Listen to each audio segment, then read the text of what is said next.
பெருமாள் கோவிலில் தீர்த்தம் கொடுப்பதன் நோக்கம் என்ன தெரியுமா? மோட்சம் அடையும் வரை மனிதன் பிறந்து கொண்டே இருக்கிறான் என்று மறுபிறவியை உணர்த்தும் தர்மம் நம் இந்து தர்மம்.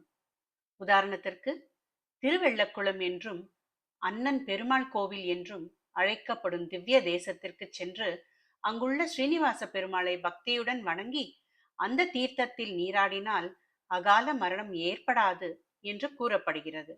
ஆனால் எல்லோரும் அந்த மாதிரி தலங்களுக்கு சென்று நீராட முடியுமா? வயதானவர்கள், தொலைவில் இருப்பவர்கள், வெளிநாட்டில் இருப்பவர்கள், அவர்களுக்கு இந்த வாய்ப்பு இல்லாமல் போகலாம்.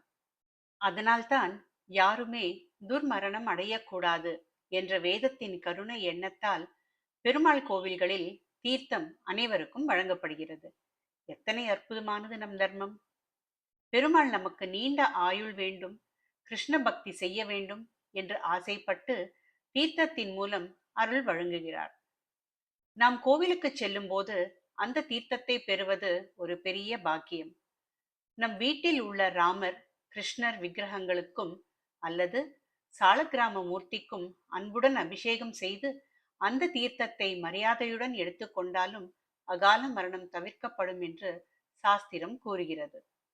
வேதவாக்கு இதை தெளிவாக சொல்கிறது. அகால மிருத்யு ஹரணம், சர்வ வியாதி நிவாரணம், சமஸ்த பாபக்ஷயஹரம், விஷ்ணு பாதோதகம் சுபம். விஷ்ணுவின் பாதத்தில் பட்ட தீர்த்தம் அகால மரணத்தை நீக்கும், அனைத்து வியாதிகளையும் போக்கும், அனைத்து பாபங்களையும் அழிக்கும். கோவிலில் தீர்த்தம் வாங்கும் போது இடது கையில் துணி வைத்து அதன் மேல் வலது கையால் மரியாதையுடன் பெற வேண்டும். தீர்த்தம் தரையில் சிந்தாமல் அதன் மகிமையை உணர்ந்து எடுத்து கொள்ள வேண்டும். அதை உதட்டில் வைத்து எச்சல் பட உறிஞ்சக்கூடாது. எச்சல் பட்டதை தலையில் தடவுவது மிக பெரிய தவறு. நம்பிக்கை மற்றும் பக்தி இருந்தால் நீண்ட ஆயுளும் நல்ல ஆரோக்கியமும் நிச்சயம் கிடைக்கும். நோய் வருவதற்கும் ஆயுள் குறைவதற்கும் காரணம் நாம் செய்த பாபங்களே. ஆனால் பகவானின் பாத தீர்த்தத்தை பருகினால் அந்த பாபங்கள் கரைந்து போகும் என்று வேதமே உறுதியளிக்கிறது. ஆகவே தீர்த்தம் பெறும்போது மனதில் பக்தியுடன் இந்த ஸ்லோகத்தை சொல்லி அருந்துங்கள்.